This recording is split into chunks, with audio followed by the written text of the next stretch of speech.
Dorine, tu es la seule rescapée. Tu as la chance d'être en vie, tu n'as pas le droit de te laisser aller. Cette colère, je l'ai transformée en courage. L'échec, c'est pas de tomber, c'est de rester là où on est tombé. Donc, je suis passée finalement d'un crash à la voltige. Habituellement, c'est l'inverse qui se produit. Je suis la première femme handicapée et pilote de voltige. En fait, nous ne sommes pas handicapés.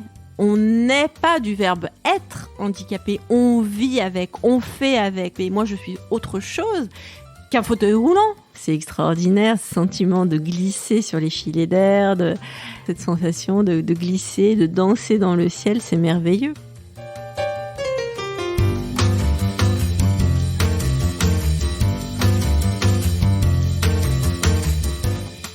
Vous écoutez La Combinaison, le podcast qui part à la rencontre de personnes exceptionnelles qui ont réussi dans leur domaine.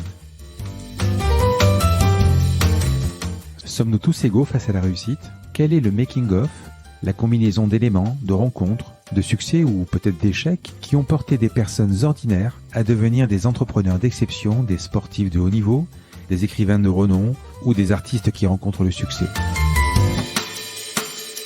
Je suis Frédéric Azoulay, un passionné de podcast depuis plusieurs années et dirigeant d'une entreprise Papéo.fr, une imprimerie en ligne réactive pour les professionnels et les revendeurs. D'ailleurs, si vous écoutez cet épisode jusqu'à la fin, je vous offre un code promo pour commander sur notre site. Ces parcours de vie me passionnent, me fascinent et je me suis toujours demandé ce qui faisait la réussite d'une personne. Je sillonne la France pour tenter de répondre à ces questions en rencontrant ces personnalités incroyables. Tous les 9 jours, je vous retrouve et je vous partage ces conversations passionnantes qui, j'espère, vous inspireront autant que moi. Bonne écoute. Bonjour Dorine. Bonjour. Alors, je suis très heureux de te rencontrer. Tu es la première femme pilote de voltige handicapée au monde. Tu as écrit 2 livres, dont un que j'ai lu qui est Au-dessus des nuages, qui sera diffusé le 9 novembre sur TF1, joué par Alice Taglioni. Ensemble, nous allons dérouler ton parcours et tenter de comprendre la combinaison qui t'a amené là où tu es. Mais Dorine, pour commencer, pourrais-tu me dire quelques mots sur toi ? Alors, sur moi, par où on commence ? Par l'enfance, j'imagine. Oui. Bon. Alors, j'ai grandi dans un petit village qui s'appelle Noir-Étable, qui est à la limite de l'Auvergne. Et mon père était ambulancier et chauffeur de taxi. Et quand j'étais petite, j'adorais monter à l'arrière de sa voiture, de son véhicule, pour aller le suivre dans ses courses et aller à la rencontre des autres. Et ça me permettait aussi d'aller, c'était une façon pour moi d'aller explorer le monde, parce qu'il allait chercher ses clients, ses patients dans des fermes éloignées, dans des endroits que j'aimais découvrir. Et mon père travaillait 7 jours sur 7, 24 heures sur 24, il prenait jamais de vacances et il s'abrutissait un peu au travail. Et il avait une grande passion, il l'a toujours d'ailleurs, qui est l'aviation. Et il n'arrêtait pas à mon frère et moi, de nous parler de sa passion, des pilotes de l'Aéropostale, vous savez, ces hommes qui ont tracé les premières lignes aériennes de l'histoire, qui ont enjambé les déserts, bondi par-dessus les océans. Et quand il me racontait ces histoires, moi, ça me faisait vibrer.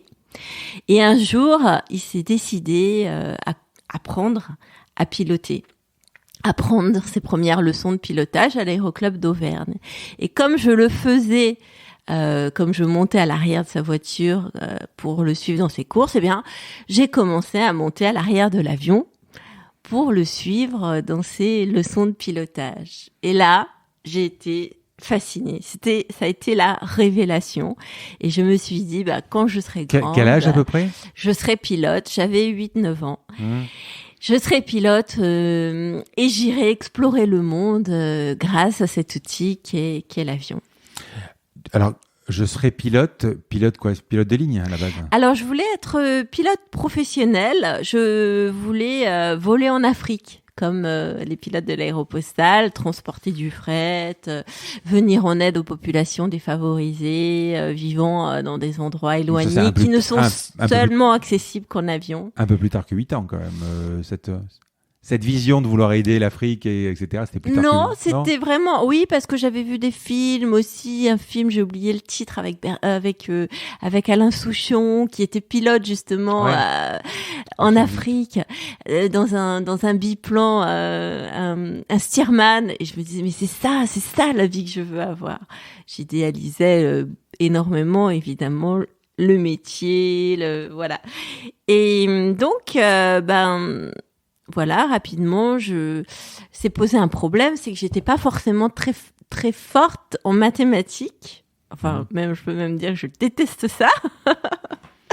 Et du coup, je me posais la question, mais alors comment devenir pilote? Parce que quand même, pour être pilote, il faut quand même avoir un certain niveau. Et mon père m'explique, mais tu sais, Dorine, il y a 2 façons de devenir pilote. Soit tu passes par la voie royale, effectivement, tu es très forte en maths, physique, et là tu fais l'ENAC, et tes études sont payées par l'État. Soit tu peux passer par la petite porte, c'est-à-dire accumuler les heures de vol, l'expérience en volant. Faire et en faisant se faire. Mais pour ça, faut commencer tout de suite, quoi. Faut commencer très jeune pour accumuler l'expérience qui va te permettre d'être pilote pro. Et donc, dans mon esprit, je me suis organisée et à 15 ans, j'ai commencé à prendre mes premières leçons de pilotage. Mais ton frère également était un fou de pilotage? Alors mon père avait proposé à mon frère effectivement lui aussi d'apprendre à piloter. D'ailleurs en premier, c'est à lui qui s'est adressé. Il est plus âgé, puis c'est un garçon. Ouais. Et mon frère a dit « Ah non, surtout pas. Si un jour je prends les commandes d'un avion, j'ai pas confiance en moi, je me tuerai. » Et moi, je suis arrivée derrière en disant, comme à l'école, en levant la main, en disant « Moi, je veux. » Parce que j'étais une enfant assez casse-cou, intrépide. Je rêvais comme ça d'avoir une vie d'aventure. Pour moi, la vie, c'était une grande aventure. Mais ce que j'ai lu dans le livre, c'était presque un garçon manqué. Ah oui, j'étais un petit peu garçon manqué, oui. Mais ça vient de mon grand-père, en fait, qui m'emmenait chez le coiffeur tous les mois pour que je garde les cheveux courts. Et je m'identifiais, plus à des héros masculins. Oui, je m'identifiais plus à des héros, des modèles masculins que féminins. Mais toujours, ces héros, c'était toujours les héros postales, je sais pas moi, Saint-Ex, Mermoz, Guillemet, etc. Oui. C'est principalement l'aéropostale parce que cette histoire m'a énormément marquée. J'avais envie de vivre comme eux aussi ces liens d'amitié qui se sont tissés entre les pilotes qui étaient extrêmement forts, des liens d'amitié, de fraternité. Ils étaient là les uns pour les autres, quoi. Ils pouvaient compter les uns sur les autres. Et moi, ça me fascinait ce côté-là. J'avais envie moi aussi de vivre ces liens très forts qui peuvent nous unir entre les hommes. Tu as commencé à toucher un manche à quel âge à peu près? J'imagine qu'à 8-9 ans, c'est un double commande toujours les avions. Oui. Donc tu commençais déjà à 8-9 ans, 10 ans à toucher, quoi, à côté de ton père. Oui, un petit peu, mais pas tant que ça, parce que non, j'étais quand même un peu peureuse quand même. Ouais. Casse-cou, mais peureuse. Et non, j'ai commencé à 15 ans avec un instructeur.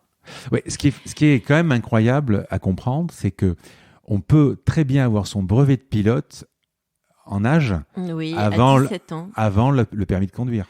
Exactement. Et la fois où moi je suis la première fois monté aux commandes, j'ai pris des cours de pilotage, la première fois où je suis monté, le premier jour, j'ai décollé et atterri en double commande, évidemment. Et pour moi, c'est quasiment plus facile que la voiture. Enfin, je sais pas si tu le confirmes ou pas. Je parle sur des situations calmes, évidemment, parce qu'il y a plein de choses, mais sur un Cessna classique... Évidemment, il y a pas d'obstacle quand on est en l'air. Il y a pas à part les nuages, mais qui sont des obstacles. Sur un temps idéal, sur un temps idéal. Mais oui, mais enfin, quand tout va bien. Ouais. Et puis quand vous êtes ni en phase de décollage, ni en phase d'atterrissage. Bah oui, parce qu'il suffit de régler votre avion à la perfection et puis après ça vole tout seul. Mais ça, c'est des temps qui sont très courts dans un vol. Dans un vol, il y a enfin voilà, les moments, il se passe plein de choses et puis les moments les plus délicats, c'est véritablement le décollage et l'atterrissage. Mais pour en arriver là, à faire que cette compétence que vous avez acquise de savoir piloter un avion devienne totalement inconsciente, il faut beaucoup travailler parce qu'il y a beaucoup de paramètres à vérifier en vol, il y a beaucoup de choses à prendre en compte. Donc voilà, la différence avec la voiture, vraiment, ce sont les obstacles en fait. En tout cas, à chaque fois que je fais un baptême de l'air ou un vol découverte, j'ai à cœur de donner les commandes à mon passager et à lui dire vas-y, c'est toi qui pilotes. Je lui montre comment tenir son assiette, sa ligne de vol en palier, et ensuite je lui dis voilà, je lui montre quand on monte, quand on descend, voilà la différence de point de vue sur l'horizon, et ensuite je lui dis voilà, maintenant c'est toi qui pilotes, tu me tiens la ligne droite, l'avion en palier, et en général les gens adorent. Il y en a qui sont très doués. Évidemment, c'est toujours pareil. Quand tout va bien, ça paraît facile. Tu voulais faire des études, avoir ton bac. Qu'est-ce que tu voulais avoir comme bac? T'avais 15 ans, donc 15 ans, tu es quoi, seconde? Alors oui, fin de seconde. Oui, donc Tu me dis il y a deux voies. Oui. Mais il faut quand même avoir le bac. Il faut quand même avoir le bac. D'accord. Il faut quand même avoir le bac. Le bac, et puis ensuite, on se fait son expérience.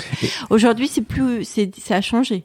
Aujourd'hui, ça c'est même depuis les années 2000 en fait. Au fil du temps, c'est devenu beaucoup plus difficile et contraignant et exigeant. Alors, j'ai lu aussi que, encore une fois, avec ce parallèle avec l'Aéropostale, tu as fait des études d'histoire de l'art. Comme Mermoz, c'est ça qui est incroyable. C'est vraiment lu dans un livre, effectivement, dans une biographie de Mermoz de Kessel, je crois,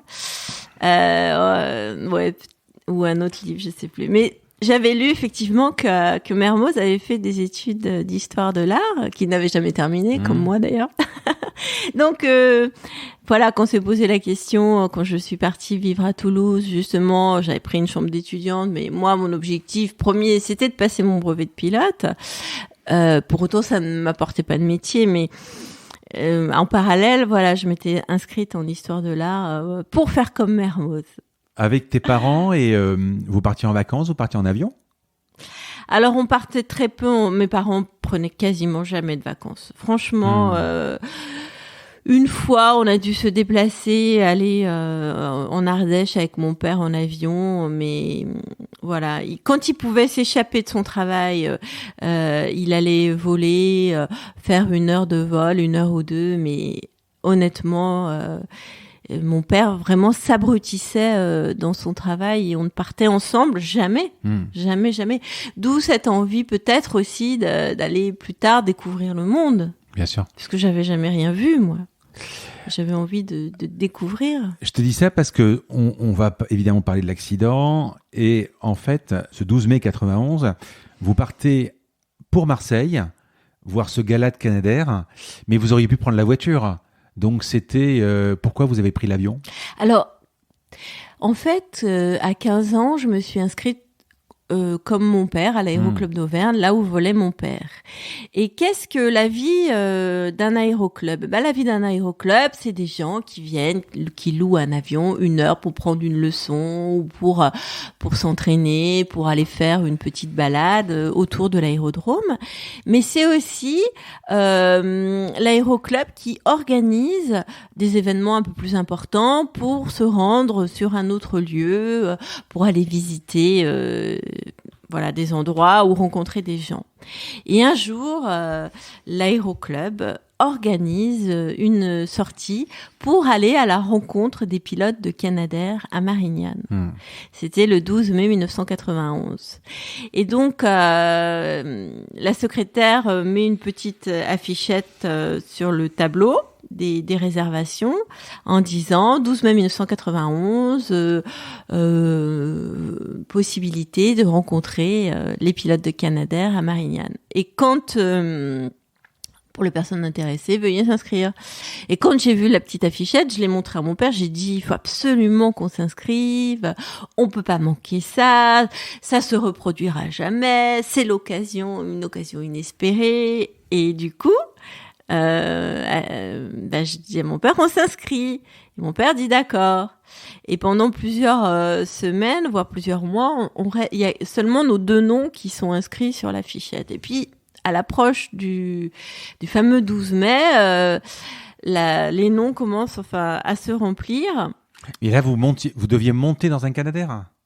Ou c'était juste rencontrer les pilotes de Canadair. D'accord. Mais c'est des hommes, c'est des pilotes extraordinaires. Ah, Vous ouais. imaginez, ils sauvent des vies. C'est les héros des temps modernes. Moi, Marseillais, je les vois tout le temps. Enfin, hélas, quand ils sortent, c'est qu'il y a un problème. Mais voilà. Donc, c'était waouh. Et du coup, 12 mai 91. Sauf que ce matin-là, on se lève, on quitte Noiretable, il fait encore nuit, direction Clermont-Ferrand. Et là, on se rend bien compte que la météo, ça va pas le faire. Donc mon père me dit, écoute, on va aller voir ce qu'en pensent les autres. Et puis on arrive les premiers sur le terrain, on va voir d'abord le météorologiste, parce que en 91, on n'a pas les moyens d'aujourd'hui pour prendre la météo, il n'y a pas Internet, il n'y a pas tout ça. Et du coup, le météorologiste nous montre les cartes satellites et nous dit, voyez, au-dessus de votre chemin passe par la vallée du Rhône, c'est tout bouché, vous pourrez pas passer. Moi, je vous déconseille de partir. Et puis, d'autres pilotes arrivent. Au total, on était 7. Et là, il y en a un qui prend la décision et qui dit, on va voir, et si ça passe pas, on fera demi-tour. C'est la phrase que disaient les pilotes de l'Aéropostale aussi à l'époque. Ça nous est resté encore aujourd'hui. On va voir, et si ça passe pas, on fera demi-tour. Sauf que nous, on était 2 avions, mon père était dans un autre avion, mais nous, l'avion dans lequel j'étais, on n'a jamais eu le temps de faire demi-tour. Mais pourquoi tu montes pas avec ton père, juste comme ça ? Je monte pas avec mon père parce que la veille, l'avion dans lequel il devait monter a fait un atterrissage un peu dur. Il faut alléger l'appareil parce que ça a fragilisé le train d'atterrissage. Il faut alléger l'appareil, donc on se répartit dans les avions et puis moi je décide de monter dans le Piper parce que j'étais jamais montée dans un Piper. Je me dis chouette, ça va me faire une nouvelle expérience. Et voilà. Et donc, on s'est crashé. Ouais. Avant de se crasher, quelque chose que j'ai relevé, l'avion arrive dans le nuage, et quelque chose qui est écrit dans le bouquin et que je ne savais pas. Quand on rentre dans je crois que c'est un cumulonimbus. Non, dans un nuage, ça peut être n'importe quel nuage. Le temps de crash est de 180 secondes à un moment. Et j'ai lu un problème d'oreille interne, etc. Explique-moi ça. Alors, il faut savoir que quand on est pilote privé, qu'on vole en VFR, ça veut dire on vole à vue, on vole en regardant dehors et on prend ses points de repère sur l'horizon, en fait, sur les... Et on n'est pas du tout entraîné, habitué à voler aux instruments. Enfin, en IFR, en VMC, quoi. Voilà, voler aux instruments, c'est les Instrument Fly Rules. Ça veut dire qu'on se concentre uniquement sur ces instruments de bord sans regarder à l'extérieur. Et quand on rentre dans les nuages, eh bien, on perd le contact visuel avec le sol.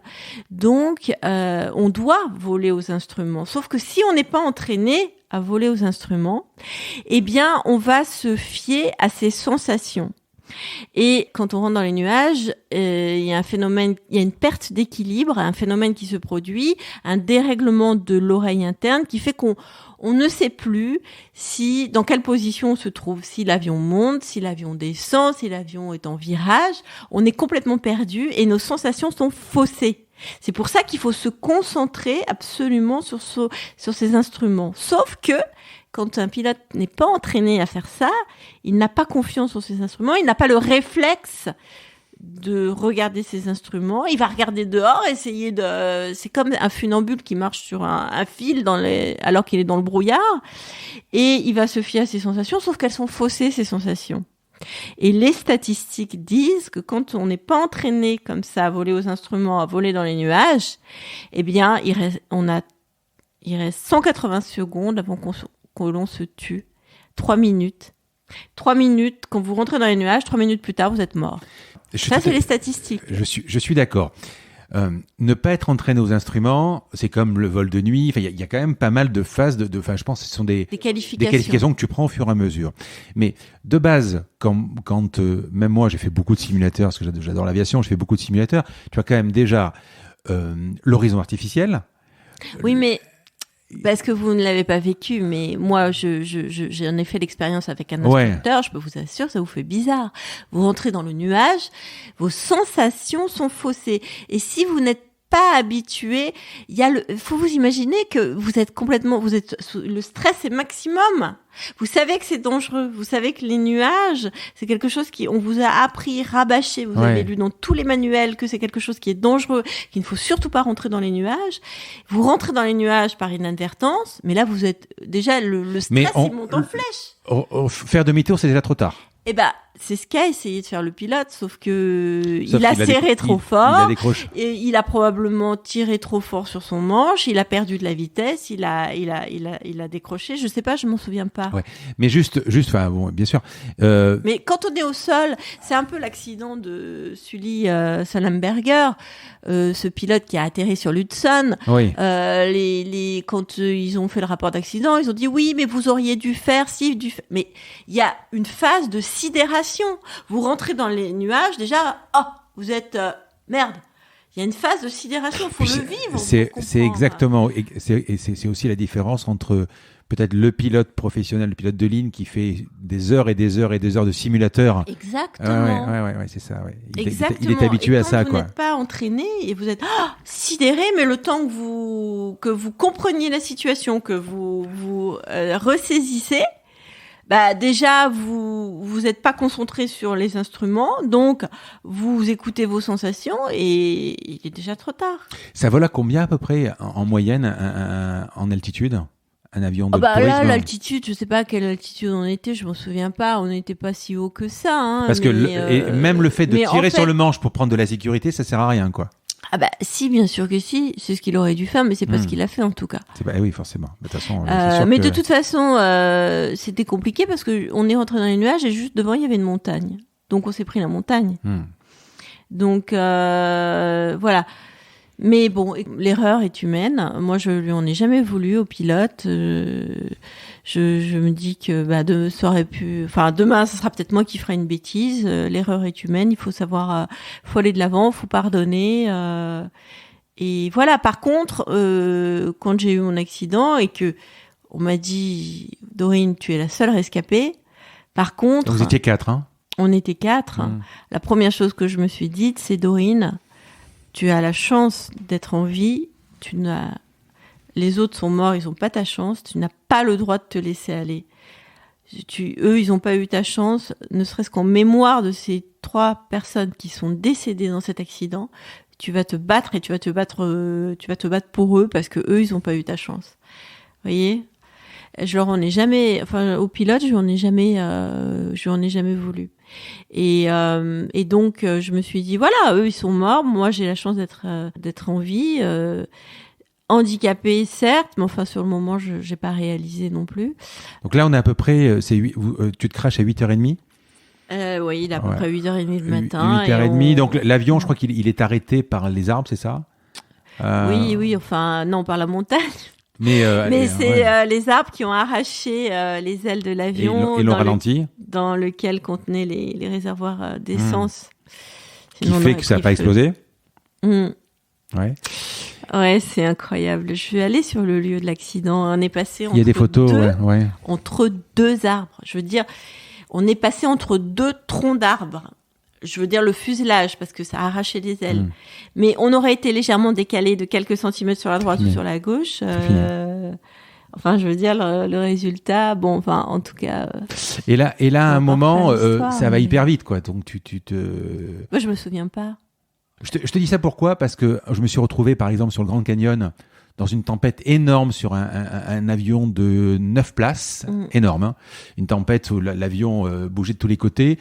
Personnellement, je ne regardais que le pilote. Parce que je me suis dit, si il commence il était confiant. Je vais le voir, s'il commence à paniquer, c'est là que je vais m'inquiéter. J'imagine qu'à un moment, il disait... Non, mais j'avais confiance. Ouais, t'avais confiance, ouais. Il y avait 2 pilotes expérimentés aux commandes de l'avion. Et j'avais d'autant plus confiance que le pilote, le commandant de bord, c'était celui qui, quelques mois plus tôt, nous avait donné, on était un groupe de jeunes, nous avait donné des cours sur la météo. Et c'est lui qui nous avait expliqué ce phénomène qu'il ne faut jamais rentrer dans les nuages, qu'il y a un dérèglement de l'oreille interne, que si on rentre dans les nuages, on perd le contrôle et on se tue. Donc, il ne faut jamais rentrer dans les nuages. Et c'est lui, ce même pilote, qui est rentré dans les nuages. Alors moi, je me suis dit, premier réflexe, quand il est rentré dans les nuages, bon, j'ai eu peur, je me suis rattachée, mais quand même, dans ma tête, je me suis dit, Dorine, aie confiance, il va nous sortir de là. Il sait faire, c'est quasiment enfin, moi, je le voyais comme un professionnel, puisque j'étais toute jeune pilote. C'était en double commande, hein ? Oui, c'est toujours en double commande. Mais sauf que non, il n'a pas su gérer. Et voilà. Donc, à un moment, le crash... Tout s'arrête et tu écris dans le livre d'un coup le silence, le froid, la peur, la neige, la douleur et évidemment la mort qui rôde, qui est là, quoi. Alors ça, c'est des choses dont je me souviens pas. C'est très très compliqué à expliquer. Je m'en souviens de façon inconsciente. C'est comme une sensation qui est inscrite, qui s'est gravée en moi, la sensation, mais je n'ai pas le souvenir visuel, ni des sensations de froid. C'est derrière. C'est comme si je l'avais rêvé, mais en fait, je l'ai vraiment vécu.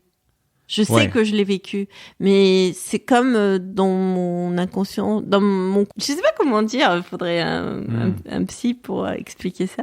Ou un hypnothérapeute, voilà. Peut-être, ouais. Mais je sais que c'est inscrit au fond de moi parce que dans des situations où je me sens en danger, que ce soit dans un avion ou ailleurs, dans des situations dans lesquelles j'ai pu me trouver, où je me suis retrouvée en panne avec ma voiture, par exemple, alors qu'il faisait froid dans la nuit et tout ça, j'ai revécu cette peur intrinsèque.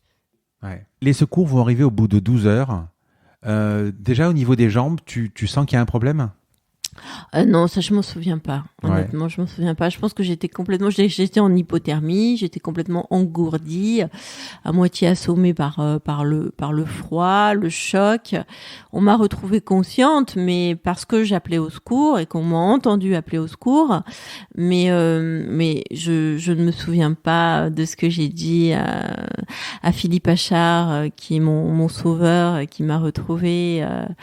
C'était qui Philippe Achard. C'est un radio amateur en fait, qui en écoutant que sur les ondes qu'on avait perdu à un avion, a voulu prêter main forte aux pompiers, a voulu aider les secours dans leurs recherches.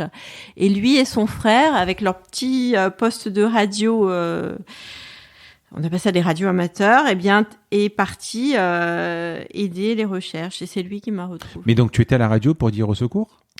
Non, j'appelais, je criais. Ah, tu criais ? Wow. Je criais.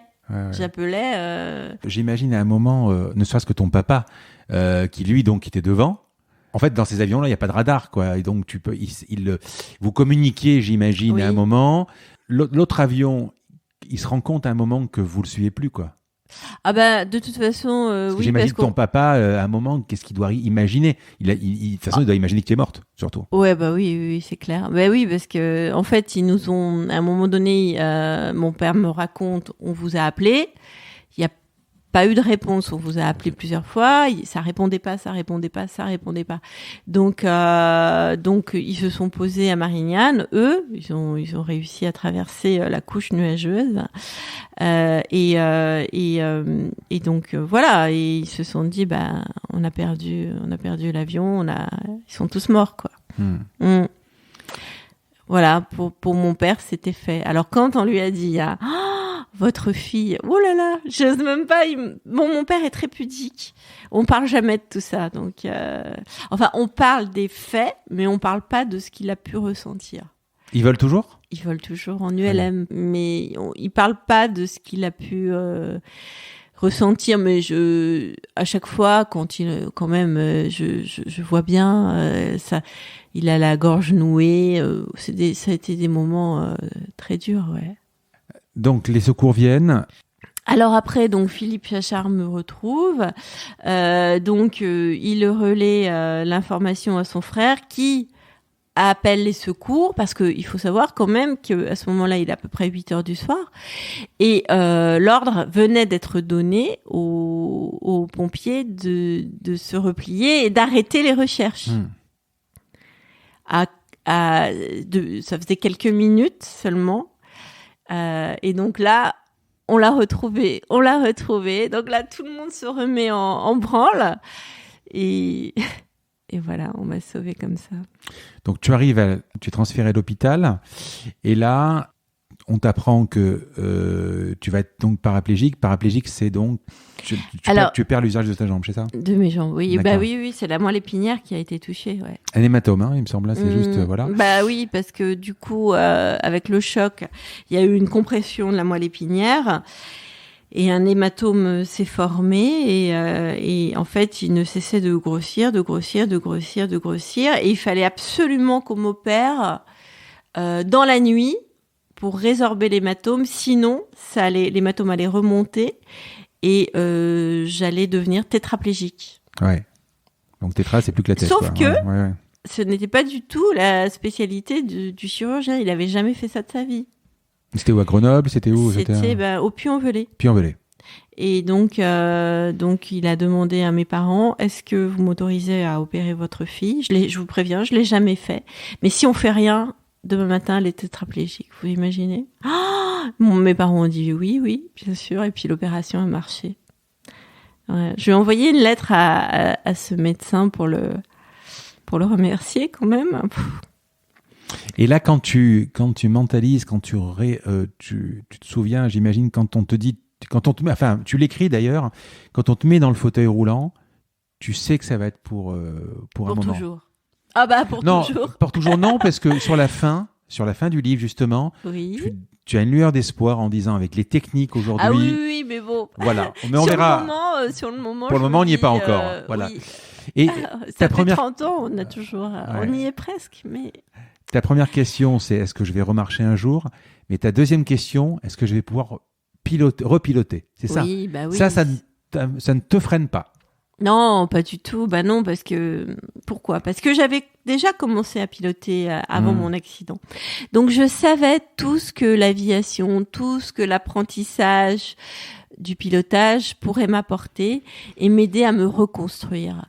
Et je disais au début que moi je suis passionnée des pilotes de l'aéropostale, des héros de l'aéropostale, et ces hommes avaient des accidents et remontaient toujours dans leur avion. Après chaque accident, ils sont remontés. Donc, je me suis replongée dans les lectures, dans les récits de ces pilotes pour aller y puiser leurs forces et avoir le même courage qu'eux. Et alors, on me disait, c'est impossible.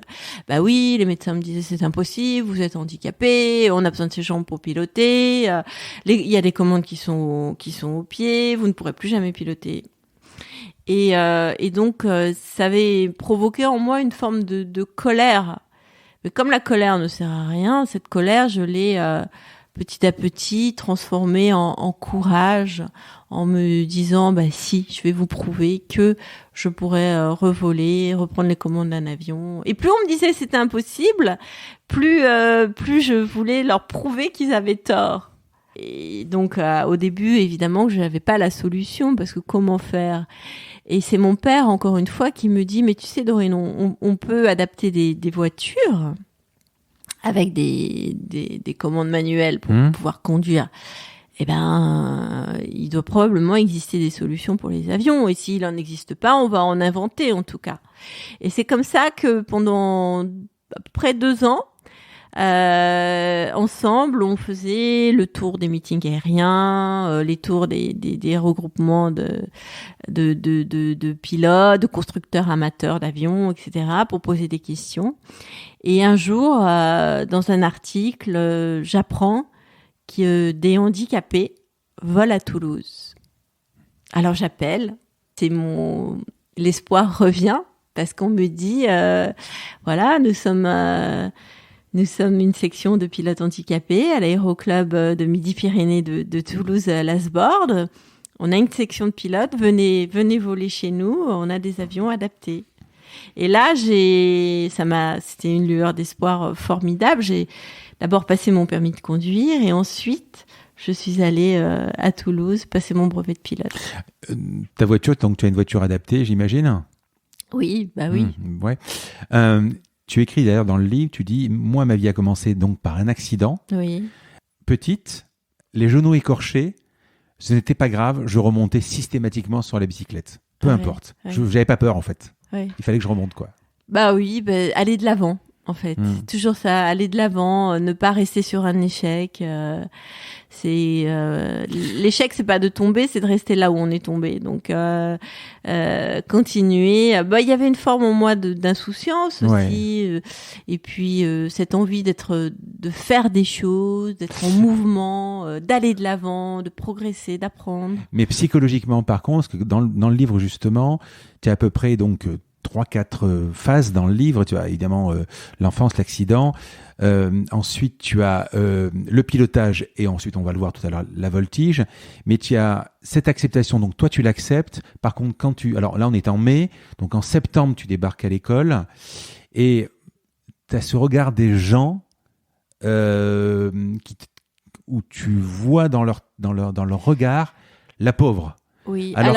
Et en plus, je crois que tu avais un petit copain, il me semble. Oui. Alors ça, mon point de vue a évolué depuis. D'accord. C'est quand j'ai vécu ces moments-là, j'avais ce sentiment qu'on me regardait avec pitié, et qu'on ne voyait que mon handicap et qu'on me réduisait à ça. Aujourd'hui, ma perception, elle a évolué et je pense plutôt que c'était moi qui ne supportais pas l'idée qu'on puisse me regarder comme ça. Je ne supportais pas l'image que je renvoyais. Et c'est pour ça que je me suis battue avec autant de force pour reprendre les commandes d'un avion, pour faire évoluer la réglementation, pour permettre aux handicapés de devenir pilote professionnel, pour faire de la voltige, parce que je ne supporte pas qu'on puisse me réduire à mon fauteuil roulant, à mon handicap.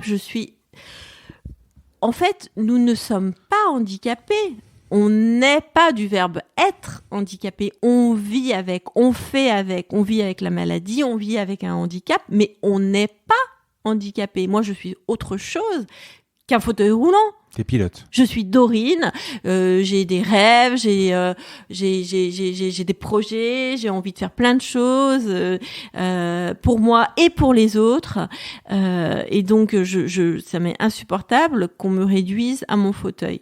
Mais la perception, et c'est normal que j'en avais au tout début, parce qu'il y avait une telle souffrance en moi, une telle douleur d'avoir perdu l'usage de mes jambes, d'avoir perdu ma liberté, de me sentir emprisonnée dans ce fauteuil, dans ce carcan, que voilà. La solution de facilité, de toute façon, c'est toujours la même chose, c'est de reporter la faute sur les autres. Mais en réalité, on doit prendre ses responsabilités. Et on doit se dire, mais moi, qu'est-ce que je peux faire pour changer ça? Eh ben, pour changer ça, ça veut dire se bouger, prendre ses responsabilités, assumer ce que l'on est, et puis aller de l'avant, quoi. Prendre sa vie en main. Non? Ah oui, absolument. Non, mais absolument. Ah non, mais je suis estomaqué. Non, en fait, mais tout ça, je l'ai pensé, mais c'était pas de manière consciente. C'est aujourd'hui avec le recul. Je te dis ça parce que on en a parlé juste un peu avant. Quand j'ai interviewé Philippe Croizon, qui a aussi quand même une histoire. Alors, toi, tu as eu ton accident dans quelque chose qui te plaisait. Lui, c'est sur une antenne. Tu connais, je pense, son histoire. Voilà. Lui, il a eu sa phase gros con. C'est lui qui le dit. Sa phase gros con, c'est-à-dire, il a eu 2 ans où il n'acceptait pas. Il était là, son canapé, la télé, la télécommande, les chips. Se coucher à 6 heures du matin et sa femme l'a quitté, etc. Il est allé jusqu'à la tentative de suicide. On l'a tous vécu ça. Il s'est raté, cette phase d'acceptation. Oui, mais à part que, si je reprends la phrase que j'ai dit tout à l'heure, à part que, de toute façon, à un moment, tu ne peux pas lutter contre des choses qui sont là, tu ne pourras pas changer. Par contre, tu as un but qui n'a pas changé depuis tes 15 ans, depuis tes 8 ans, c'est de devenir pilote. Ah oui. Mais voilà, après, mais je pense que c'est tout ça, c'est une question de tempérament. J'espère en tout cas que s'il n'y avait pas eu l'aviation, j'aurais eu d'autres objectifs. J'en suis quasiment certaine. Quand on s'est eu au téléphone, que je t'ai parlé des 4 reportages que j'avais vus, Dorine, d'un ciel à l'autre, j'ai pas encore vu le film, mais il n'est pas joué par toi, alors ça serait quand même moins sympa. Mais Dorine, donc ces 4 émissions, pour moi, encore une fois, j'ai voyagé. J'ai pas vu le handicap. Mais pas du tout. Mais pas. L'objectif a été atteint alors. Moi j'ai adoré, mais je le dis pas parce que t'es en face. On en a parlé au téléphone et tu m'as dit. Et j'ai perçu votre sincérité. Oui, parce que c'était. Alors d'abord, c'est vrai que je suis passionné, j'adore l'aviation et puis en plus c'était. On le voit différemment que le. Enfin, j'ai trouvé ça super agréable. C'est dommage qu'il n'y ait pas une suite. Oui, mais je pense que tu me l'avais dit, c'est financièrement, c'était. Oui. Il faut que, alors, on va parler. On va rentrer dans le pilotage. Oui. Donc, tu entends parler qu'à Toulouse, il y a cet aéroclub. Pour ceux qui ne connaissent pas, on va un tout petit peu expliquer. Le palonnier, c'est donc 2 pédales qui sont au niveau des pieds, ce qui va te poser un problème, qui permettent de contrôler la direction. La dérive à l'arrière de l'avion. Dans la gouverne de direction. Oui. Voilà. Alors qu'on utilise pour le roulage au sol, aller à droite, à gauche, et puis aussi en vol, notamment à l'atterrissage, pour contrer le vent de travers. Voilà. Perso, moi je t'ai dit, j'ai fait beaucoup de modélisme. C'est vrai que j'utilise beaucoup les ailerons qui vont permettre de tourner, mais tu t'inclines l'avion. C'est pas la même chose que le lacet ou que le tangage, c'est ça, c'est ce qu'on dit? Il y a tangage, le lacet, le roulis. Le roulis, pardon, je confondais. Voilà. Donc, tu entends parler de ça, tu vas à Toulouse pour te rapprocher donc de cet aéroclub. Oui. Mais tu fais quand même tes études. Oui. Et puis aussi, pourquoi j'ai choisi Toulouse? Parce que c'est le berceau de l'aéronautique et c'est là aussi qu'est né l'aéropostale. Et donc, je me suis dit que j'allais renaître dans cette ville grâce au pilotage et je partais sur la trace une fois de plus de mes héros. Ils étaient quand j'ai repris les commandes d'un avion, ils étaient avec moi, à côté de moi. Je m'imaginais que Mermoz était à l'arrière de l'avion et qu'il m'accompagnait dans mes vols. Mermoz ou Syntex. Tu as rencontré, oui, je crois que tu as rencontré, alors à part dans ce café à Marrakech, non, c'est peut-être pas à Marrakech, à Casablanca, où tu vois cette lettre écrite, on le voit d'ailleurs d'Antoine de Saint-Exupéry. De Syntex, voilà. Ça a dû te faire quelque chose quand même. Bah oui. Et tu as rencontré, je crois, son petit-fils ou. Oui, en fait, je suis marraine de la fondation Antoine de Saint-Exupéry pour la jeunesse. D'accord. Je fais partie du comité de parrainage, aux côtés de Claudie Aigneret d'ailleurs. Donc Toulouse, tu pars, tu passes ton brevet là-bas, donc ça dure à peu près 4 ans. Déjà, à ton époque, un malonnier, donc ça veut dire qu'un pilote handicapé pouvait piloter un avion. Oui. De tourisme. Oui, depuis 1973. En fait, le premier pilote qui a volé pour la première fois en France avec un avion équipé d'un malonnier, c'est André Crépy. Et il a fait ce vol alors que il n'avait aucune autorisation, c'était totalement interdit. Mais lui aussi, donc, il voulait prouver. Il était pilote avant son accident. Il a voulu continuer à voler et il a voulu prouver donc qu'on peut être handicapé et piloter un avion. Donc il avait convoqué la presse, les médias sur le terrain des Mureaux et il avait décollé avec son avion en disant voilà, le message c'était de dire regardez, c'est possible. Et c'est lui qui a le premier donc permis aux personnes handicapées de pouvoir piloter. Et du coup, le terrain des Mureaux, c'est resté en région parisienne, c'était resté l'endroit historique en fait où aujourd'hui encore les pilotes handicapés, ou même moi j'ai rejoint ce club de l'aéroclub Paul-Louis Weller. C'est là où on vole en fait.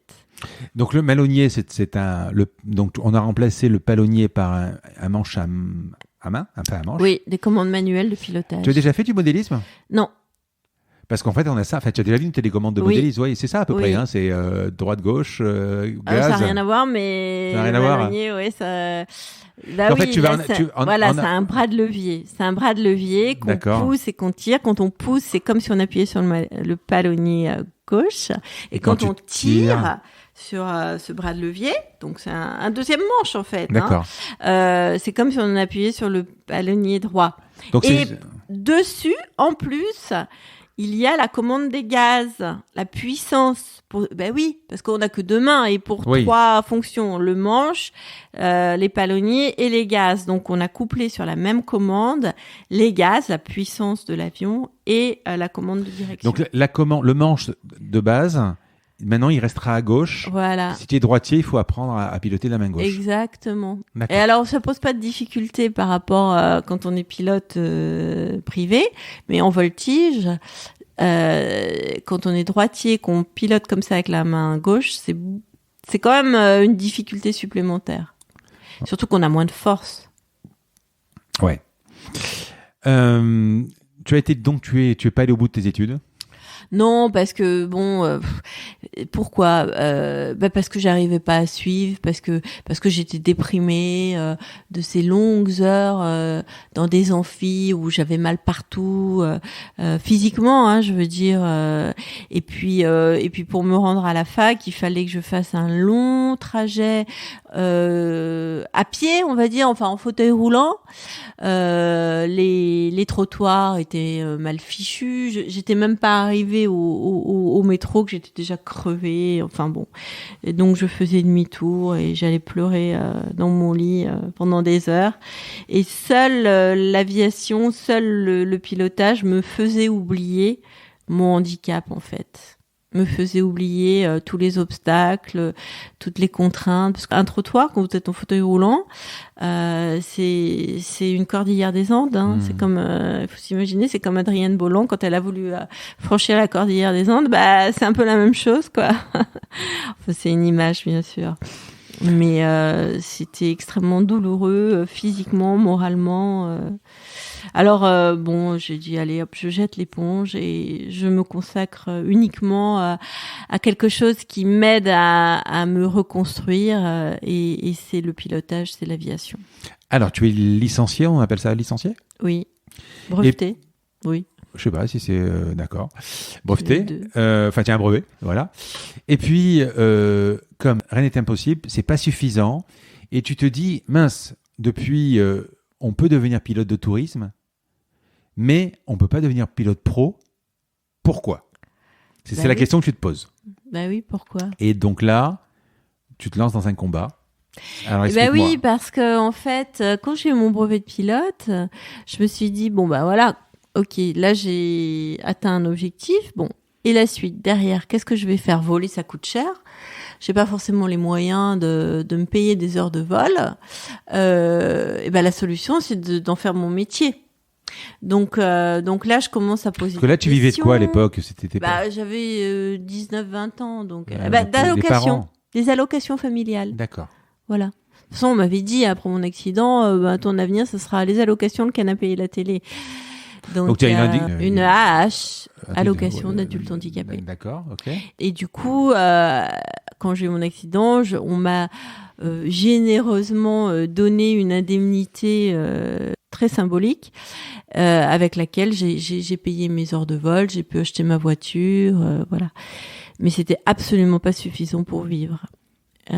Parce qu'il faut savoir que quand vous avez un accident et que la personne meurt, on considère qu'il n'y a pas de responsable.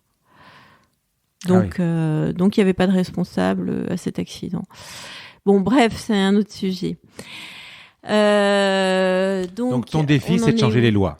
Voilà. Et mon défi, c'est de changer la loi pour pouvoir devenir pilote professionnel, pour pouvoir devenir instructrice. Et là, j'apprends que ce métier est interdit aux handicapés, que ce n'est pas possible. Alors, ce n'est pas possible, handicapé donc impossible, je l'avais tellement entendu que je me suis dit non mais bon, ok, si c'est pas possible aujourd'hui, on va le rendre possible. Alors, tu parles de la France, de l'Europe ou dans le monde ?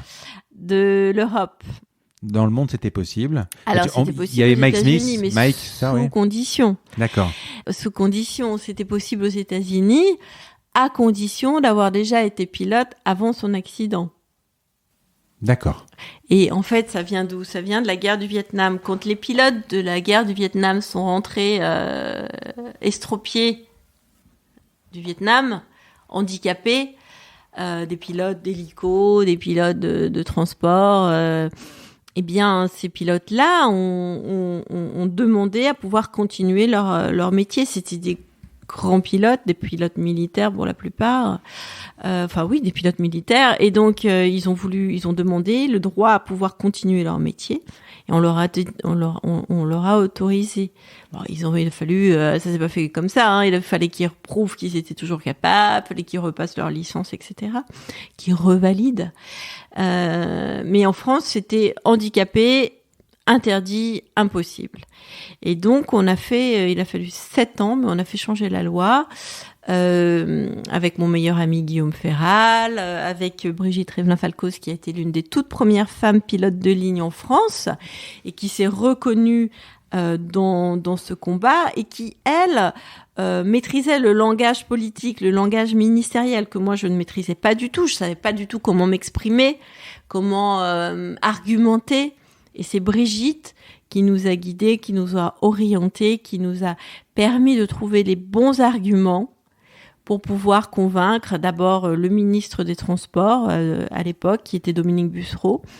Que tu as côtoyé, qui était une relation, c'est ça, par hasard, tu l'as. Oui, oui. Et lui était convaincu de nos arguments, de notre bonne foi, et c'est lui qui a permis cette ouverture d'esprit dans un milieu qui était extrêmement fermé. Combien de fois on m'a dit non mais vous ça va, on vous connaît, votre histoire, on l'a déjà entendu 100 fois, c'est impossible, les handicapés ne seront jamais pilotes professionnels, ça nuirait à l'image de notre profession. Ça, c'était qui ça ? C'était des gens, des gens qui avaient le pouvoir. On m'a même dit un jour, moi, vivant, jamais un handicapé ne sera pilote professionnel. Non mais j'hallucine. Ils en faisaient une affaire personnelle. Mais je veux dire, mais ça suscitait dans le milieu, je veux dire, les passions, mais de manière disproportionnée, quoi. Et c'est vous dire à quel point les personnes handicapées souffraient de cette image négative qu'on pouvait avoir d'eux. C'était terrible. Les choses ont beaucoup évolué aujourd'hui, mais c'était atroce. Moi, je me prends tout ça en pleine figure. J'avais 20 ans à l'époque, 23 ans. Je veux dire, c'était extrêmement violent, quoi. Alors donc, Paris gagné, on peut devenir quoi aujourd'hui comme genre de pilote ? On peut devenir pilote professionnel, on peut transporter du fret, on peut faire de la surveillance de feux de forêt, surveillance de pipeline, on peut devenir instructeur. Ouais. Et on peut faire de la voltige, parce que la voltige aussi est interdite aux personnes handicapées. Pas de pilote de ligne, hein ? Non. Parce que les avions sont pas adaptables déjà. Voilà, merci. D'accord. Vous avez Vous avez fait la bonne déduction. Bah oui, parce qu'il faudrait adapter des postes et ça coûterait extrêmement cher. Vous imaginez, on va pas modifier un avion de ligne pour 1 ou 2 pilotes handicapés. Là, mais par contre, il y aurait différents types d'avions, c'est-à-dire qu'une personne qui n'aurait plus l'usage d'un bras pourrait piloter. On peut adapter des avions aussi. Il y a eu des avions adaptés. Même, on m'a raconté. J'ai jamais rencontré un monsieur qui était amputé d'une main et qui faisait de la voltige. Avec, il avait un crochet, je crois, à la place de sa main, et donc il crochetait son crochet. Je sais pas comment dire. Ouais. Et il pilotait comme ça. Il accrochait son crochet. Il accrochait son crochet. Il y a des fois, il y a des mots qui sont durs à dire. Ouais, oui. Donc, novembre 2003, l'autorisation ministérielle est signée. On aurait pu l'appeler la loi Bournoton. La loi Bussereau. Bussereau. Parce que c'est vraiment grâce à Dominique Bussereau.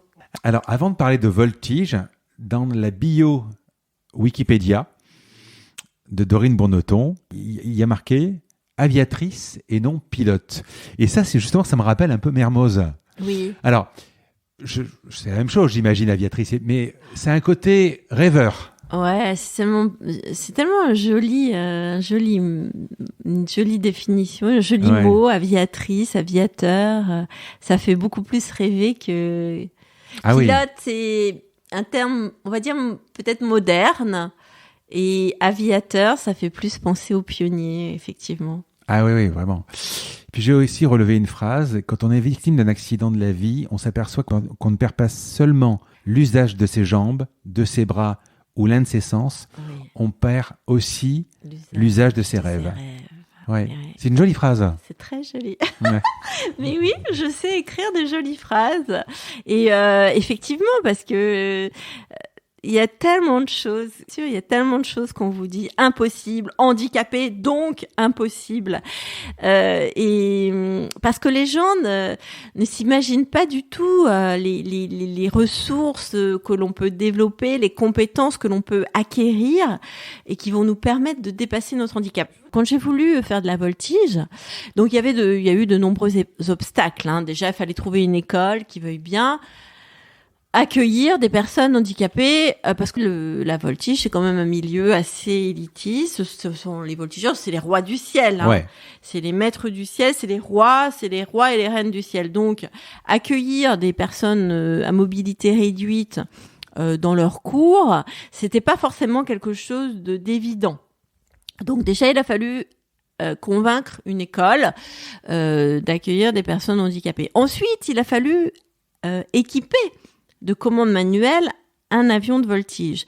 Parce que, vous imaginez, quand vous faites de la voltige, tout va très très vite, il faut être extrêmement précis, extrêmement vif sur les commandes, donc il faut que les commandes répondent à cette activité, à ce besoin. J'ai été impressionné, il n'est pas encore passé, j'ai été impressionné par Patrick Dutartre, qui m'a parlé de la patrouille de France.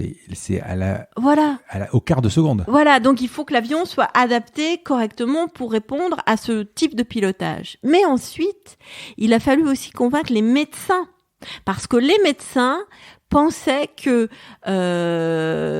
comme nous sommes, Guillaume et moi, handicapés, on n'a plus de muscles dans les jambes, on est d'accord. Donc, ils pensaient qu'on allait s'évanouir, qu'on allait perdre connaissance en faisant des figures de voltige. Pourquoi ? Je vous donne un exemple. Quand vous volez sur le dos, la tête à l'envers, le sang descend au cerveau. Donc, tout va bien, le cerveau est bien alimenté, c'est chouette, tout le monde est content. Mais lorsque vous vous remettez sur le ventre, rapidement, eh bien, à ce moment-là, le sang est expulsé vers les pieds, vers les extrémités. Et là, vous risquez de vous évanouir. D'accord ? Il n'y a pas les combinaisons anti-G, justement ? Ah non, on n'a pas de combinaison anti-G, nous. Et donc, qu'est-ce qui se passe à ce moment-là pour pas s'évanouir ? Le pilote contracte tous ses muscles. Cou, des abdos, des fessiers, des cuisses, des mollets. Il contracte tous ces muscles pour éviter justement que le cerveau ne soit plus alimenté Et donc, quand on est paraplégique et qu'on n'a plus de muscles dans ses jambes, dans ses cuisses, qu'on a peut-être des abdominaux un peu plus faibles, voilà, les médecins craignaient qu'on s'évanouisse. Et donc, au début, ils ne voulaient pas nous donner de dérogation médicale pour pouvoir voltiger seul, être seul à bord de son avion. Or, moi, mon objectif, quand j'ai commencé la voltige, tout de suite, ça a été de dire, je veux voler au Salon du Bourget, comme les pionniers de l'aviation l'ont fait. Voilà, tous les pionniers sont passés au Bourget, moi aussi, je suis la première femme handicapée et pilote de voltige, je veux voler au Bourget. Au monde. Et du coup, les médecins étaient très très frileux, très hésitants. Mais ce qu'ils ne savent pas, ou enfin en tout cas ce que moi je leur ai démontré, c'est que plus on vole, plus notre corps s'habitue, plus on arrive à compenser. Et puis moi, je me suis mis à la musculation. Hein, j'étais devenue je le vois musclore. Quand tu es parti en Guyane pour le trek. Ouais. Non mais voilà, je veux dire.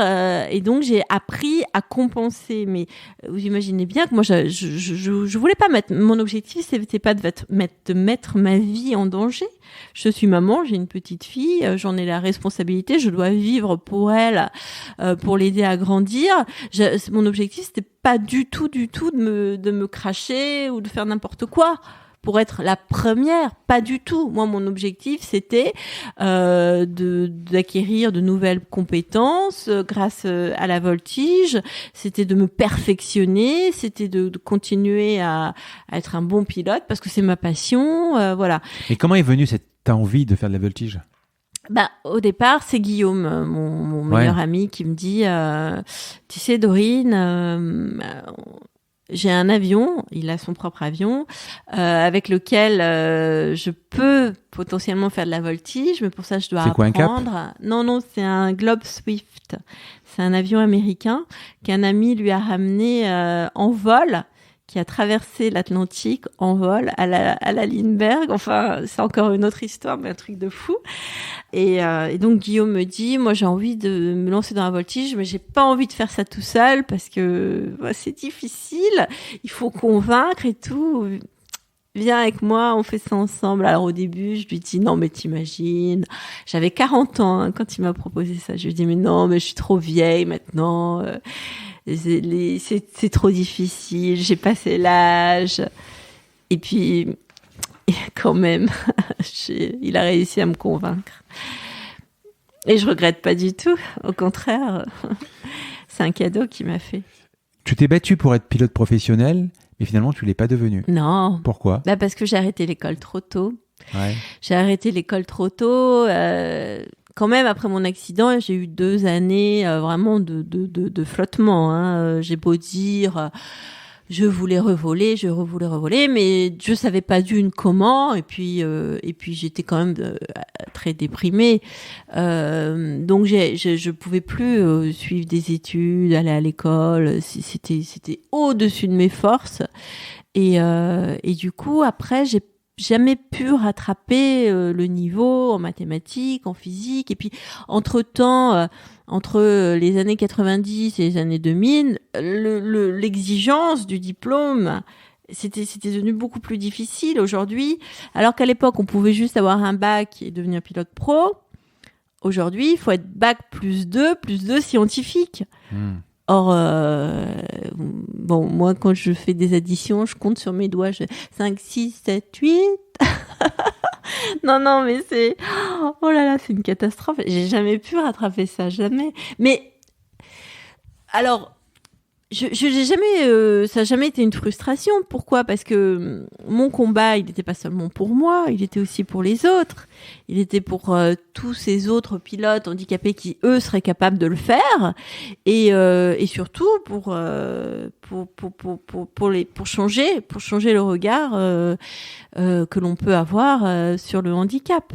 Donc j'ai jamais vécu ça comme une frustration, plus comme une honte de pas être capable d'y arriver, mais pas comme une frustration. Alors, 9 mois de préparation pour faire le Bourget. Donc, tu montes la première fois. Donc, la voltige, tu l'avais fait avec qui ? La première fois que tu es monté dans un avion pour faire de la voltige ? Alors la première fois, ça a été après mon accident, ça a été avec un instructeur de mon aéroclub, Jean-Claude Romillac, qui m'a emmené au voltige. Et là, j'ai ressenti, c'est extraordinaire, ce sentiment de glisser sur les filets d'air.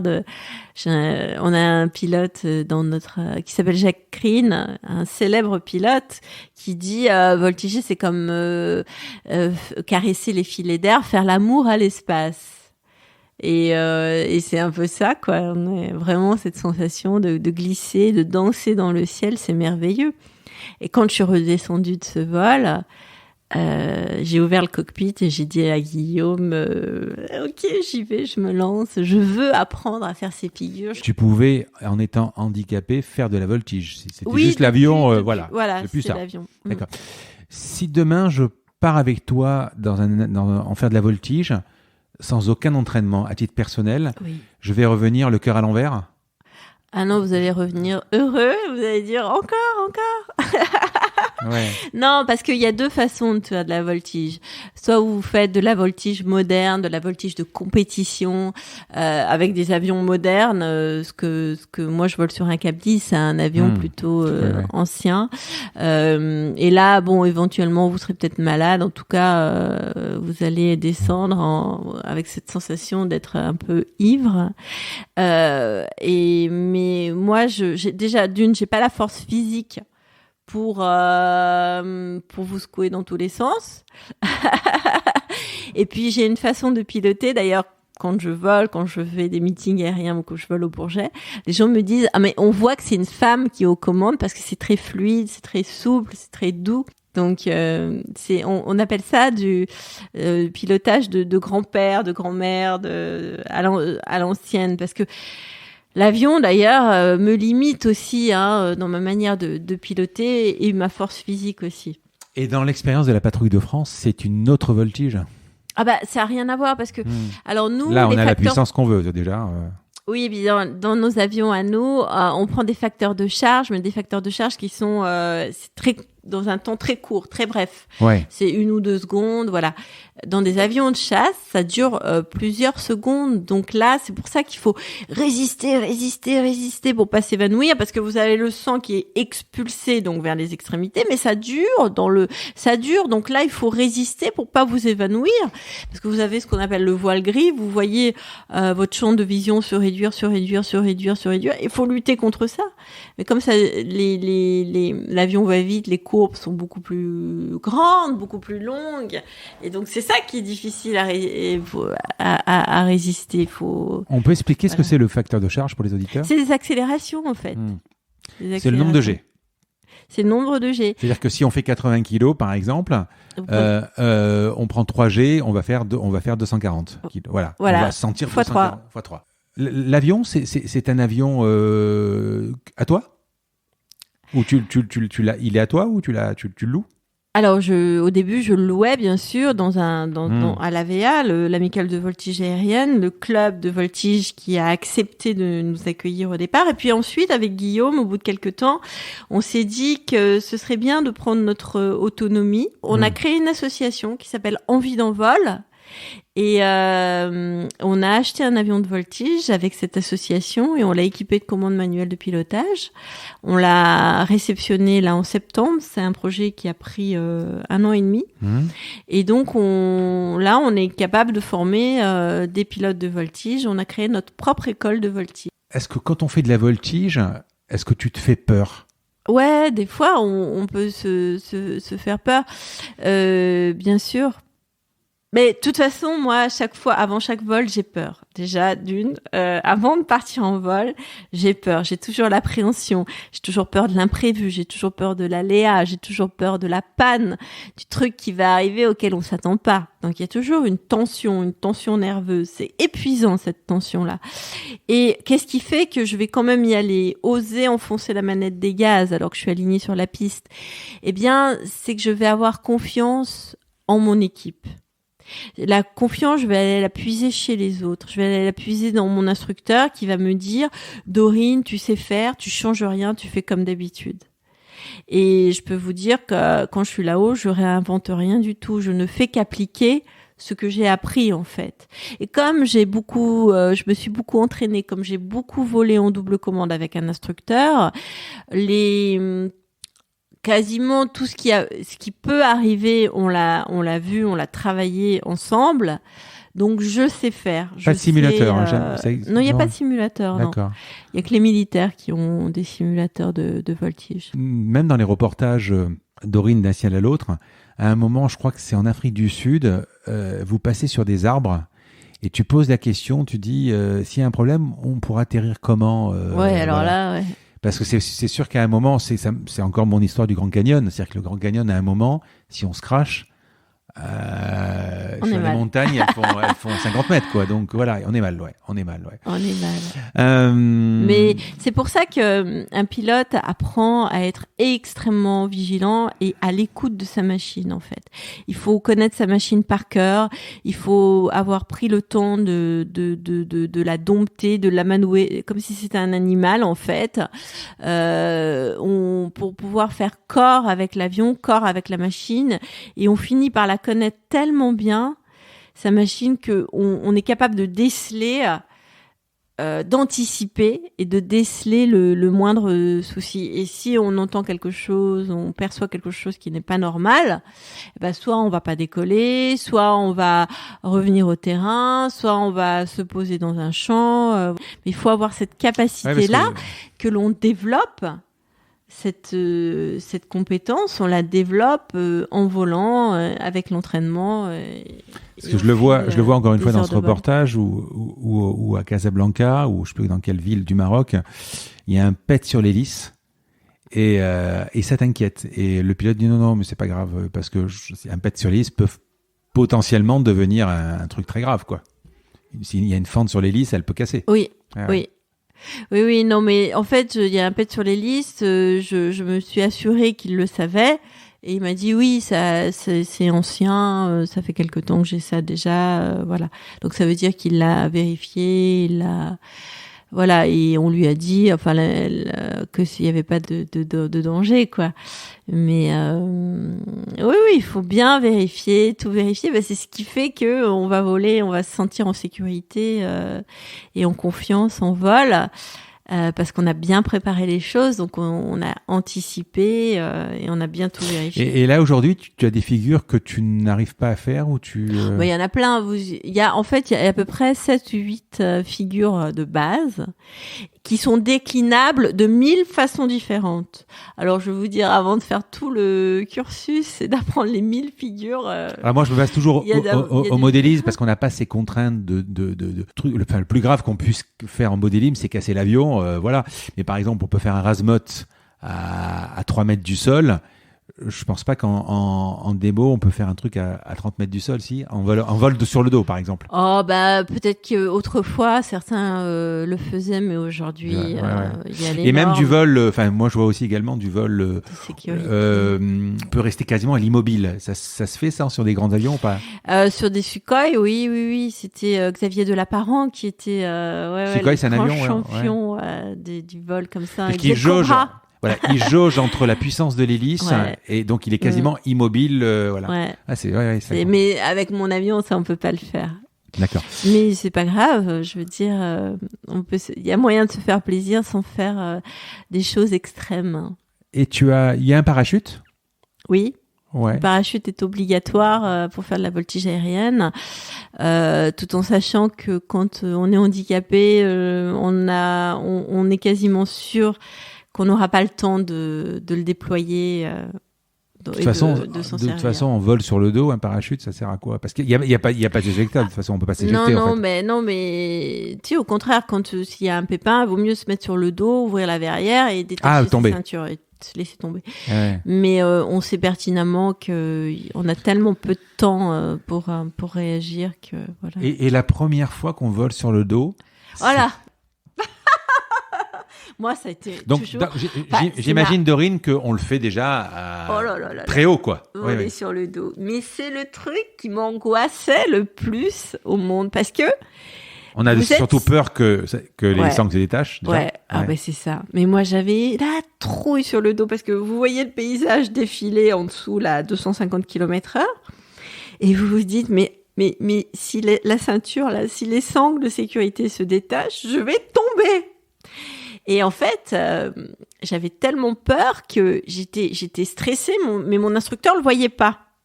Parce que il paraît que quand je suis stressée, ça se voit pas. Enfin voilà, je donne l'apparence que tout va bien, mais intérieurement, je suis liquéfiée. Et j'étais tellement stressée que j'entendais des bourdonnements dans mes oreilles. Mes oreilles bourdonnaient, et quand il me donnait des instructions, je comprenais pas ce qu'il me disait parce que le son ne m'arrivait pas. Et du coup, mon instructeur me disait des trucs et moi je faisais pas. Il devait me prendre pour une débile mentale. Et j'osais pas lui dire parce que je me suis dit, si je lui dis, ouais, il va mettre ça sur le dos du handicap, il va mettre ça sur le fait que je suis une fille, ou que peut-être parce que lui, il avait 27 ans à l'époque, que je suis une mamie, que voilà, j'ai plus l'âge pour voler, pour piloter. Enfin, je m'inventais un tas de raisons qui faisait que j'osais pas lui dire. Et à un moment donné, si je dis rien, là, je vais pas avancer, il faut que je lui dise. Tu sais, Romain, quand on vole sur le dos, j'ai la trouille que mes sangles se détachent. Et donc, j'ai peur, j'entends pas ce que tu me dis, je suis en panique. Et il me dit, mais tu sais, c'est tout à fait normal, Dorine. Moi, quand j'ai commencé à piloter, j'avais la même peur que toi. Et on est tous pareils, hein, tous les élèves ont cette peur-là. C'est normal. Mais t'inquiète pas, tes sangles tiennent bien, tu vas pas te détacher, t'inquiète pas, fais-moi confiance. Et ce pilote était champion du monde de voltige en planeur. Donc je me suis dit, ouais, il en est passé par là, il est devenu champion du monde, donc c'est bon, Dorine, tu peux y aller en toute confiance. La confiance, elle se construit comme ça, vol après vol. Et l'inversion du manche, ça se prend facilement. Parce que l'inversion du manche sur le dos, c'est inversé. Ça, c'est facile. Non, c'est compliqué pour moi le vol d'eau. Déjà parce qu'il faut s'imaginer que on n'est pas fait pour voler, hein, sinon on aurait des ailes. Et quand on est là-haut, le fait de devoir s'adapter à être dans la 3e dimension mobilise toute une partie de votre cerveau. Ça mobilise une partie de votre attention. Donc, il reste pas grand-chose. Souvent, on dit, quand je vole, il me reste 2 neurones. Et quand je vole sur le dos, moi, il m'en reste plus qu'1. Donc, il reste plus grand-chose pour comprendre l'inversion des commandes. Et en fait, ça s'acquiert beaucoup avec l'entraînement, en volant beaucoup, et surtout avec la mentalisation. Il faut voler, imaginer au sol ce que sont les figures en vol. Il faut mentaliser au sol, se dire, bon, alors je suis sur le dos, donc je dois faire ça, ça et ça, pour qu'ensuite ça devienne naturel en vol. Quand tu fais le Bourget, tu es présenté comment ? Tu es présenté comme une pilote de voltige ou une femme ou une pilote handicapée ? Au Bourget, j'étais présentée comme pilote handicapée, oui. D'accord. Mais oui, parce que c'est ce qui fait ma particularité. En fait, mes démonstrations, vous voyez mes démonstrations, vous dites, bah oui, so what ? Parce que je suis pas du tout dans l'exploit, pas du tout dans des figures ultra complexes, etc. Mais ce qui est intéressant, c'est juste de savoir que l'avion qui vole est piloté par une personne qui n'a plus l'usage de ses jambes. On va terminer par des questions personnelles. C'était passionnant et tu dois y aller. Donc, je vais te poser quelques questions personnelles. D'abord, j'ai beaucoup aimé dans le livre le parallèle avec Django Reinhardt, qui lui fait des choses fantastiques avec 3 doigts. Ouais. Et donc... Oui, parce que souvent je compare le pilotage au fait de jouer d'un instrument de musique. Il faut beaucoup s'entraîner, il faut beaucoup répéter pour acquérir cette fluidité, cette dextérité dans le geste. Et c'est comme jouer d'un instrument de musique. C'est pour ça que je fais ce parallèle avec Django, qui n'avait que 3 doigts pour 6 cordes. Comme moi, j'ai que 2 mains pour plusieurs commandes, que ce soit au pied ou à la main, le manche et la commande de gaz. Alors, tu fais des conférences. En un mot, qu'est-ce que tu enseignes ? Alors, que tout est possible ? Oui, enfin c'est dense. Hein. Je transmets en fait beaucoup de messages. Et ce que j'essaye de transmettre et de partager, c'est toutes ces leçons que j'ai retirées de ce parcours, de cette expérience où je suis passée finalement d'un crash à la voltige. Habituellement, c'est l'inverse qui se produit. on vole, on voltige et on se crache. Ben moi, j'ai fait l'inverse. Je suis passée du crash à la voltige et j'en ai retiré énormément de leçons. Et c'est ça que j'essaye de transmettre. Voilà, parce que pour moi, l'aviation, enfin la voltige en tout cas, ce n'est pas seulement un sport aérien. Ce n'est pas seulement faire des loopings dans le ciel. C'est d'abord et avant tout une école du dépassement de soi, une école de l'audace, une école de la persévérance, de la ténacité, de la confiance aussi, du courage, de la recherche de l'excellence à travers le geste. C'est toutes ces choses-là, du travail en équipe, de la communication, apprendre à écouter, à se remettre en question. C'est toutes ces choses-là qui sont essentielles pour bien vivre ensemble, pour bien travailler ensemble, que j'essaye de transmettre et de communiquer. Et puis cette joie aussi qui m'anime et qui est, je pense, le cœur de ma vie. Si j'avais pas eu cette joie de vivre, probablement que je n'aurais pas eu ce parcours et cette envie de vivre. Je vais te poser 2-3 questions. Qu'est-ce qui t'énerve ? Ce qui m'énerve, c'est les gens qui prennent pas leurs responsabilités et qui reportent toujours la faute sur les autres. Alors ça m'est insupportable. Bon. Ta fille, elle pilote ? Non. Elle aimerait ? Non. Ah, bah voilà. D'accord. Film ou série ? Quel est le bouquin sur ta table de chevet ? Les aviatrices de Oui. Bernard Marc. Qui pourrait être le prochain invité de mon podcast que tu pourrais me présenter ? Thomas Pesquet. Tu le connais ? Ou Bertrand Piccard. C'est quelqu'un que Alors, je lui ai écrit, il ne m'a pas répondu. Quelle serait la phrase ou la citation qui résume ton parcours ? Nos projets doivent ressembler à nos rêves et nos rêves à ce que nous sommes, vraiment au fond de nous. Je vais te poser la dernière question du podcast. Le podcast s'appelle La combinaison. Parce que je cherche à comprendre la combinaison d'éléments qui a amené la personne que j'ai en face de moi, là où elle est. Quelle est la combinaison pour devenir Dorine Bourneton, du travail, du talent, des opportunités saisies, de la chance, de la résilience, de la persévérance, de la curiosité ou un autre ingrédient auquel je n'aurais pas pensé ? La joie. Ou le tout ? La joie. La joie ? La joie, oui. Oui, c'est parce que la joie, c'est cette joie de vivre qui m'a animée, qui m'a donné envie d'aller vers les autres, de partager avec les autres, de vivre des expériences nouvelles. Et quand je suis aux commandes d'un avion, alors je suis très sérieuse. D'ailleurs, les traits de mon visage changent, je suis plus du tout la même personne. Je suis concentrée. On le voit même, la musique, tout ça, quoi. Enfin, oui, parfois même, je suis même dans la souffrance parce que ça demande énormément de vigilance et de concentration et d'être à l'écoute de tout. Mais une fois que je suis posée et que j'ai éteint le moteur de mon avion sur le parking, alors là, j'ouvre le cockpit et je laisse justement éclater ma joie d'avoir fait ce que j'ai réussi à faire. Et ça, c'est énorme. Je crie, je chante, je hurle. Les gens doivent me prendre pour une folle dingue. Mais je laisse exprimer ma joie. Voilà. Et c'est ça vraiment qui fait que après j'y retourne. Parce que s'il n'y avait pas cette joie, pourquoi s'infliger de telles souffrances ? Quelle pêche ! C'est un moment vraiment de plaisir. Merci. Intense, qui a fait rêver, quoi. Merci beaucoup, Dorine. Merci. Au revoir. Je vous remercie d'avoir écouté cet épisode. Comme promis, voici le code de réduction pour commander sur papéo.fr. C'est la combinaison, tout en majuscule. Je vous offre 10% de remise sur votre première commande. Parlez de ce podcast à vos amis ou à vos collègues de bureau. Partagez-le le plus possible. Abonnez-vous en cliquant sur le petit bouton s'abonner dans votre application mobile ou sur votre ordinateur. Ainsi, vous serez averti dès qu'un nouvel épisode est en ligne. Je sillonne la France pour vous proposer de nouveaux invités.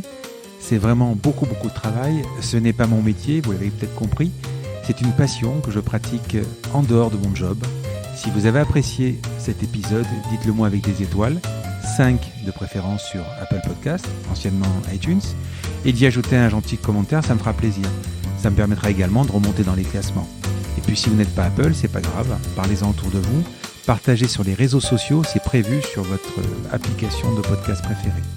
Enfin, vous pouvez vous abonner sur lacombinaison.fr pour être averti dès qu'un nouvel épisode est en ligne. Je suis Frédéric Azoulay. N'hésitez pas à me faire remonter vos remarques, vos questions, mais aussi des invités que vous aimeriez entendre. Je vous dis à bientôt.